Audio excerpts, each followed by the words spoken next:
Good afternoon here at Art in Motion. Today we have artist in resident Jon Olson, and he's going to be spending 10 days with us here at Art in Motion and working on his art trade. And we'd like to learn a little bit more about Eric's work and a little bit about Eric. So welcome to Holdingford, Eric. Thank you. Can you tell a little bit about your background and where you come from and all that good stuff? Yes. First of all, I want to thank Greg and Art in Motion for giving me this great opportunity. I am from Plymouth, Minnesota. I have a background in advertising. I retired from advertising in 2005 and went to work as a full-time artist. Very good. So tell me a little bit about how did you, the art seed, was it always there during Yes. when you were young and all that stuff? And, Yes. I actually grew up on a hog farm in northwest Iowa, oh, very good. What town would that be? Spirit Lake. Oh, beautiful area. Yep. And when I was little, you didn't run to town every time you wanted to do something. So I was always making things out of whatever was lying around. And it stuck with me. Okay. So the folks didn't talk you going into ag school at Iowa State or anything like that? I went to Iowa State, but I went to art school. Oh, very good. It's a good art school. I know some people who are artists from Iowa State. That's great.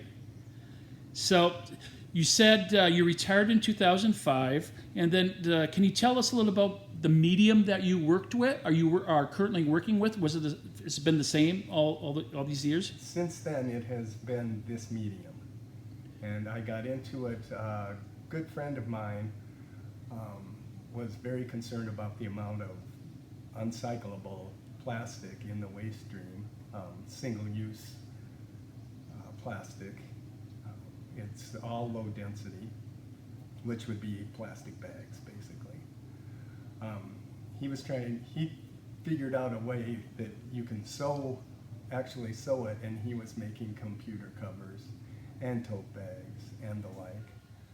Since I had just left the advertising career, I helped him brand his company, had a lot of time on my hands, so I helped him out with some R&D and sourcing raw material. Of course, any manufacturing process has waste. That one did too. And being that I had a propensity to pick up waste and make things out of it, which he knew about, he encouraged me to take it home, take the waste from his process home and see if I could further use the waste. So I was using, at that time, the waste of the waste. Okay, very good. So can you tell me a little bit about what's the process here that you go through in making your art, as far as the material and how you all put it together? Oh, yes. The material, like I said, is almost all low-density plastic. And this would be this stuff in the bag here? Yes. There is one material that is high-density plastic, that is Mylar, but it is thin enough to sew. Okay. So I also use that. Okay. I collect the plastic just from my own consumption. Oh, wow. Okay. And looks like a bread bag or bread bag here, bag. rice bag, white rice. ice,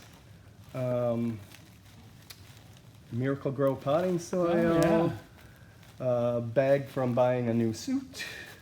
All right. A little bit of everything. Little bit of everything. The airbags from packing. Yeah. I start with a solid layer, either a solid layer of clear or You mean something that has a little higher density? Is that what you're saying? It's something a little thicker. Yep. Okay. Then I fill it with the what I would use for batting, which is used. So that's inside of it? Yes. Okay. Pallet wrap Okay, sure. has to be used. I don't have a new roll of pallet wrap. Well, I'm sure you probably don't have a hard time finding material to work with. And then again, foam packing material, because it is thin enough to run through the sewing machine. Then on top of that, gosh, I wish I had some for a demo. On top of that, then I will just collage the colors. And Oh, so you take sometimes different colors and you cut them out? Sometimes I lay it down randomly. Sometimes there's a little more thought to it. Cover it, the whole thing again with a piece of clear plastic and quilt it. Okay, so you quilt it, but you stitch it together and put seams in it. Kind of like almost like making a quilt, right? A little bit? It's a little bit like making a quilt.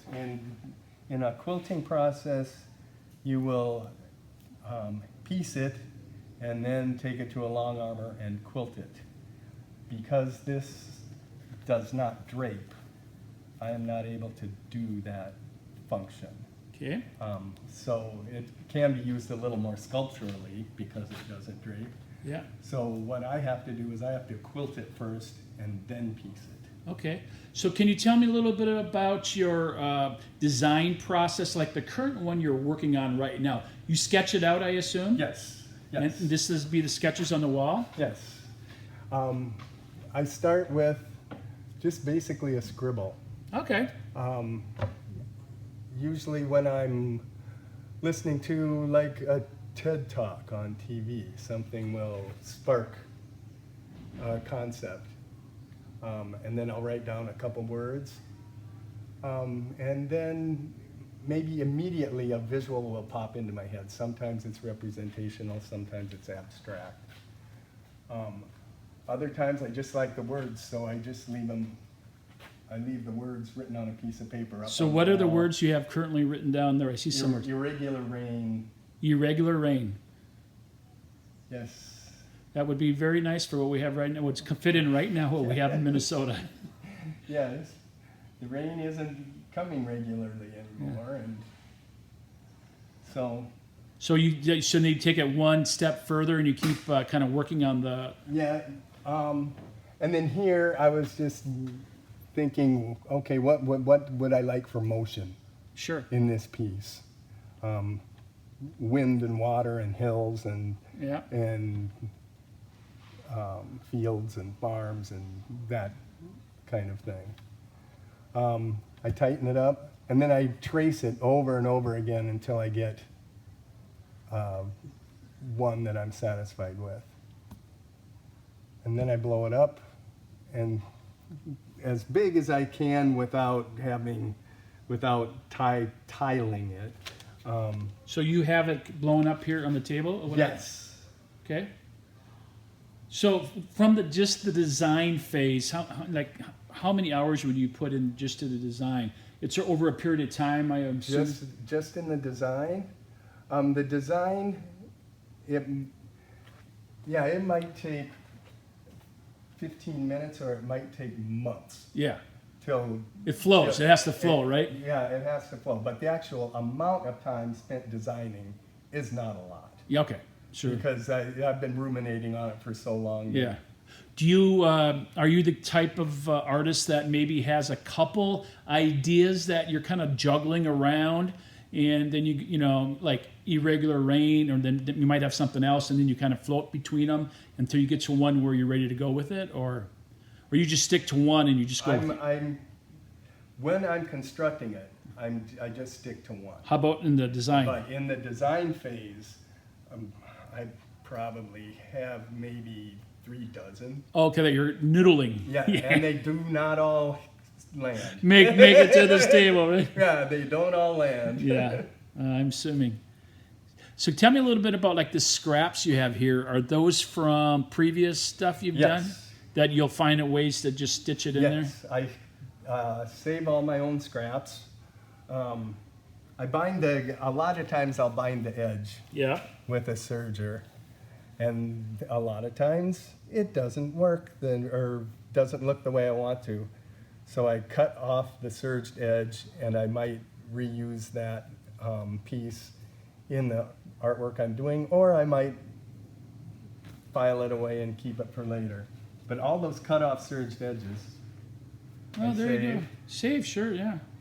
and Looks then like the colors you're working with on this piece is purples, blues, and the sketch happens to be purple and blue. yeah.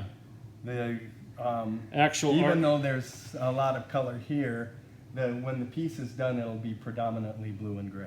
Oh, okay. Blue and gray. So what percent are you in the process of the construction of it, would you say, currently? This one, Yeah.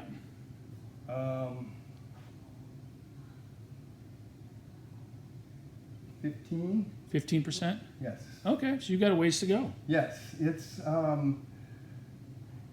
the, well, it might not be the largest square footage. That one's out there. But in terms of real estate for wall space, this is going to be 18 feet long. Wow. And I picked this piece out to work on here because my studio is 13 feet long. Okay, yeah.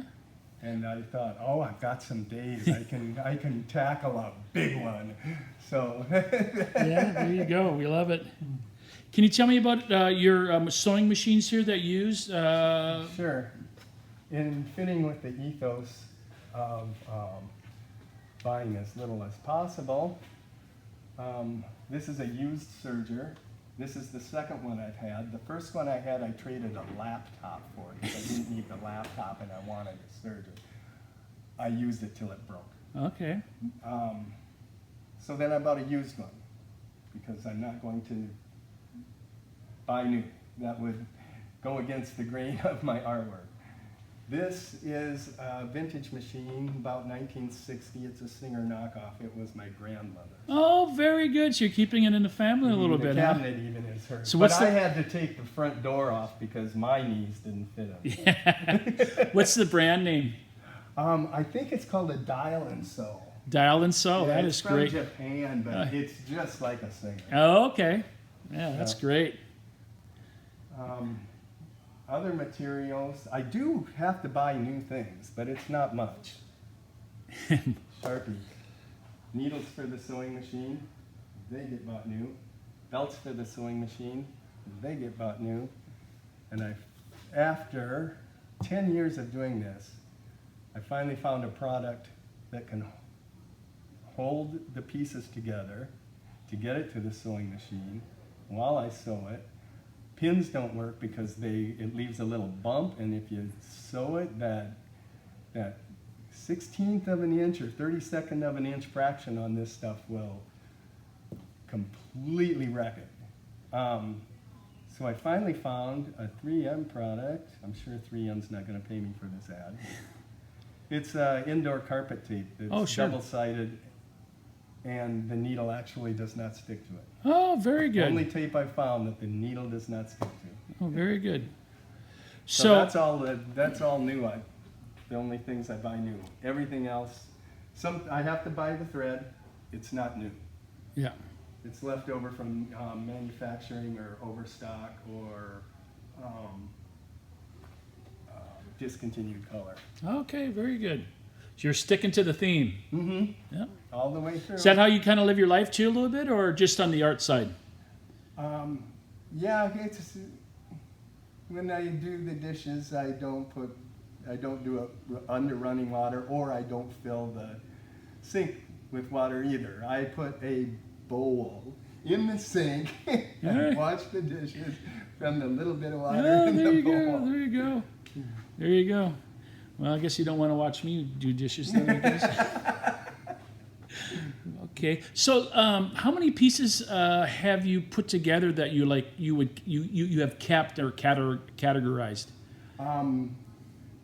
Gosh, the amount in my inventory, I don't know the exact amount. I would guess maybe 50 or 60 Wow. that I would be willing to let be seen in public. Okay. Sure. The amount that I've made is far beyond that. Yeah. Sure. And how many exhibits have you been taken in your career? I do average 2 solo shows a year. Okay. Some years are 3 or 4. Okay. Lately, I've been doing like 2 or 3 group shows, maybe like 6 group shows, and about 6 competitions. Oh, they have competitions too for yeah. Mhm. Very good. All over the country. Oh, really? Yep. Yeah. Very good. So what we're going to do is I think we want to go out and see some of your work. Okay. So we'll reconvene out there and take a look at it. And you can talk a little bit about the pieces you brought here to Art in Motion. Okay. Influencers. There's also a living artist that I have found very inspiring. My artwork doesn't even come close to the magnificence of his. His name is El Anachui. He is an art professor, or has been, I don't know if he still is, art professor at the University of Nigeria. He makes art out of metal bottle tops and refuse, also the detritus of the streets. His artwork is absolutely just enormous. And what's the name of the artist again? El Anachui, that's how it's pronounced. E-L-A-N-A-T-S-U-I.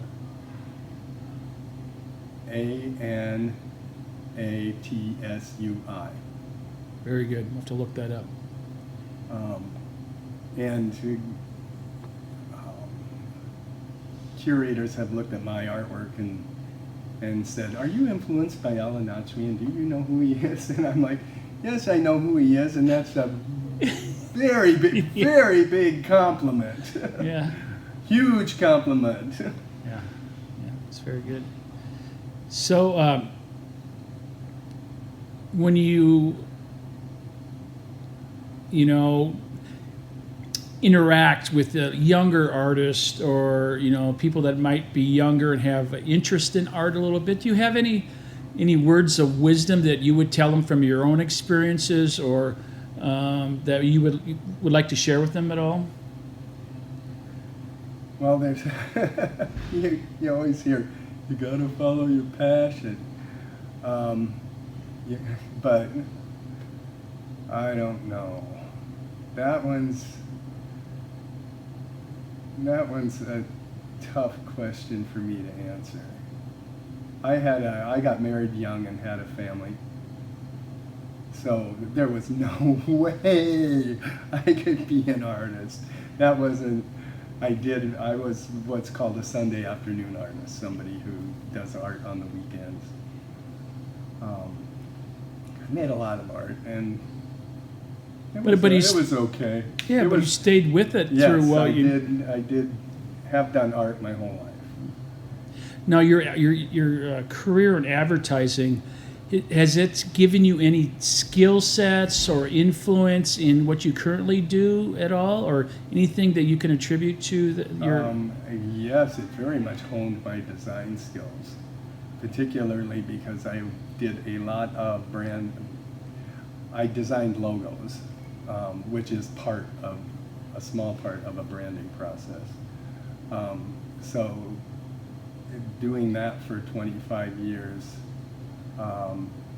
did increase my sensitivity to the play between positive and negative space. Okay, very good. And your experience here so far at Art in Motion? It's so nice. It's really nice to just have some really concentrated time. I can get up, I get up at 4:30, have some tea. About 5:30, I wander down to the studio. I really don't start work until 6. I might knock off at about 9. That's a long day. Oh, but it's so fun. That's good. That's great. And it's a very nice environment. That's great. Well, we really appreciate you coming out here and sharing your experiences and displaying your art. The compliments on the show have been over the top. So thank you for doing it. Oh, thank you for the opportunity. And thank Lily. Yeah. Yeah. What would we do without Lily, right? Right. Yeah. Yeah. Well, thanks, Eric. You're welcome. Thank you. Well, tell us a little bit about this piece here that we have in front of us. This piece is titled Navigating the Gallows. Navigating the Gallows. It's a takeoff of the phrase navigating the shallows, which barges have to do because they'll get grounded. It's about sea life having to navigate the plastic waste that's in the ocean. You have a sea turtle. This piece covers about 160 square feet. There are 3 sea turtles in it. It is in 7 sections, and it is installed specific to the space where it's hanging. So the composition of it changes every time it's exhibited. Yeah, that is a monstrous piece. Wow.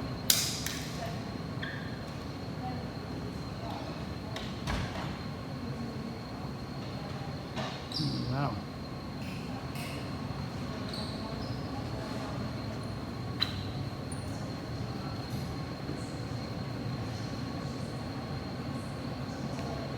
How many hours do you think you put into this piece?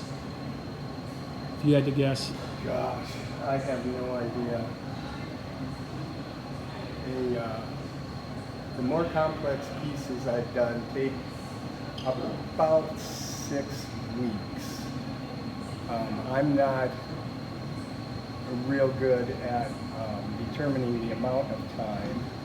I come from an advertising background where every minute had to be accounted for. So when I started doing art, I chucked the concept of time out the window. I go to my studio and I really don't pay attention. I probably should, but it's so nice not to have to. So Yeah. Yeah. that's a privilege, not to have to watch the clock. Yeah, very good. Well, I've been very impressed the amount of studio time you have taken here at Art in Motion since you arrived. Well, it's an opportunity I'm not going to pass up. Very good. Let's go on to this next piece over here. It's kind of very colorful. And what's the name of this one? Harvey, Maria, Ian, and Katrina. Oh, it sounds like a family. It's hurricanes. Oh, yes. Very good, yeah. And what are you trying to capture here in this hurricane piece? Well, besides human activity consuming nature like a hurricane does, then the medium itself, plastic, is a metaphor for consumption. This also touches on social justice issues, as in if you're from Fort Myers or you're from Port-au-Prince, the hurricane will hit you equally. But if you're from Fort Myers, you're going to be able to recover from the hurricane, which is the calm end of the hurricane, a lot faster and easier than if you're from Port-au-Prince. Amen.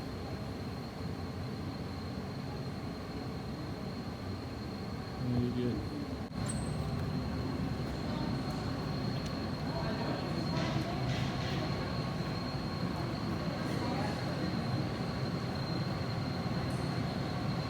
This piece, Please, is also one of my pieces that works on more than one level. This is working on an environmental level and also a social justice level. The obvious environmental level is stop the wholesale waste of plastic, and stop your activity that is creating the need for the waste plastic. All right. You want to tell us about this one, Eric? This piece, Bird Feeder, is directly about plasticosis. It is, scientists hadn't named the phenomenon when I did this in 2016. I was looking at literally hundreds of pictures of dead birds on Midway Island. It's halfway between Hawaii and Japan. For the younger folk who might not know where that is, people of a certain age know exactly where it is. And what happens is that the albatross or any water bird will pick up the bits of plastic because it looks inviting, looks like food. They eat it. It scars their intestines, and the scar tissue in the intestines prevents them from absorbing any nutrients from any real food they might eat. When the bird dies and decomposes, it leaves a pile of plastic on the beach and the pile of plastic that it had eaten. And in the case of Midway, it's almost all albatross. Albatross are actually white. I just did this one. View from the bridge. This is a takeoff on Monet's water lilies paintings.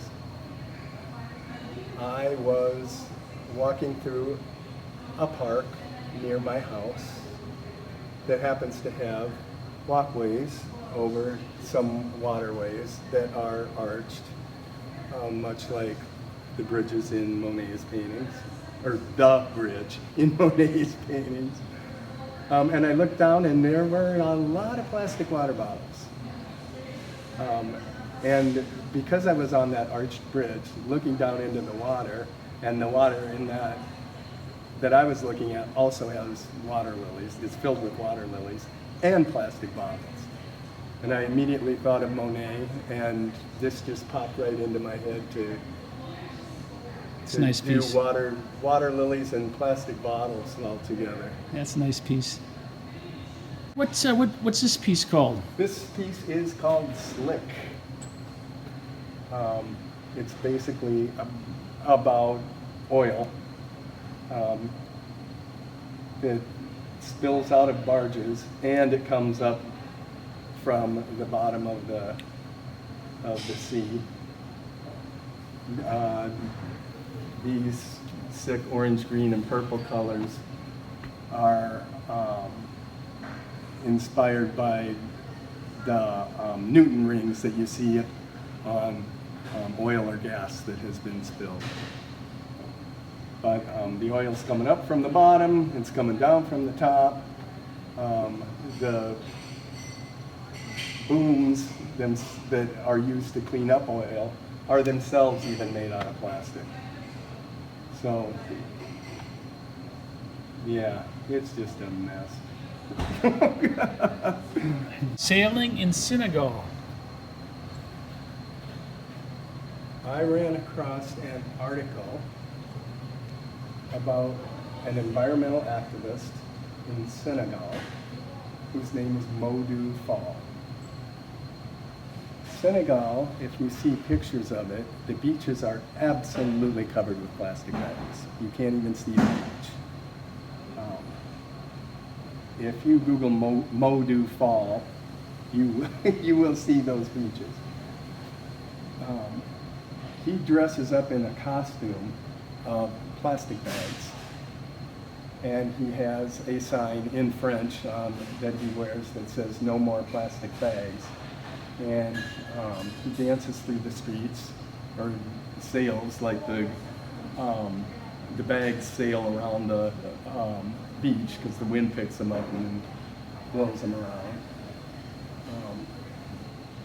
And I was so impressed and taken with his willingness to put himself out there to stop a pollution that is created by the Western world and then exported all over the world. So I thought the least I can do is help him spread his message by honoring him in a piece of artwork. Do you believe that he has seen this piece of art? I do not believe he has seen it. Oh, it'd be great if somehow he could see what you have created for him. That would be nice. I just hope he doesn't think I'm stepping into cultural appropriation. I understand. You're sensitive about it. I understand, yeah. Piece is completely derailed.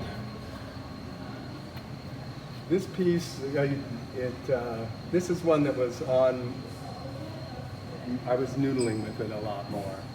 The title came to me immediately with the story of the train derailment in East Palestine, Ohio, which was carrying polyvinyl chloride, which is a poisonous chemical that PVC pipes are made of. So I was thinking, you know, I couldn't represent it literally, because the medium doesn't allow for that. So I looked at aerial views of the derailed train. This is what an aerial view of cars of a derailed train Oh look yeah, like. yeah, I see it now. The explosion, the air pollution, the soil being contaminated, and to top it all off, a semi-trailer with I don't know how many tons of soil, contaminated soil from East Palestine, tipped over and just contaminated a whole nother area. Yeah. So, and then the chaos that was surrounding this, that was completely unnecessary, because the braking system that the trains were supposed to have, that law was rescinded, and so they didn't put in the new brakes. Yeah.